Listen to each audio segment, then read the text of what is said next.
கடைசி காட்சி அடுத்த நாள் கிராமத்தில் அந்த வீட்டுக்குள் போய் பார்த்தாங்கள்ன்றாரு.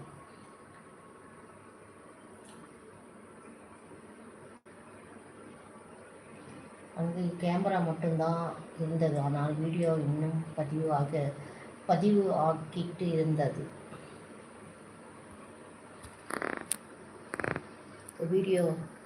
அந்த வீடியோவில் கடைசியாக கொஞ்சம் இந்த பசங்க தான் ஒரு மூலையில் நின்று பயந்து அவர்கள் பின்னாடியே ஒரு பெண் நின்று இருந்தாங்க.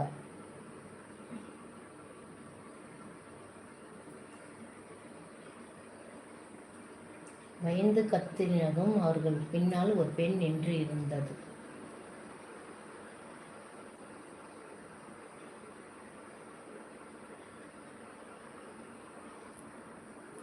அதுக்கப்புறம் வீடியோ நிறுத்தம்.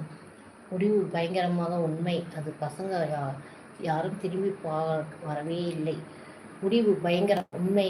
அந்த பசங்க யாரும் திரும்பி வரவே இல்லை. ஆனால் இது சில நேரம் இரவு அந்த வீட்டுக்கு சில பசங்க சிரித்த சத்தம் கேட்டது. கிராமத்தில் சொல்லுவார்கள், அவர்கள் படம் எடுக்க போனது பேய் கதை. ஆனால் அவர்கள் தான் அந்த வீட்டில் புதிய பேயாக்கியே போயிட்டாங்க.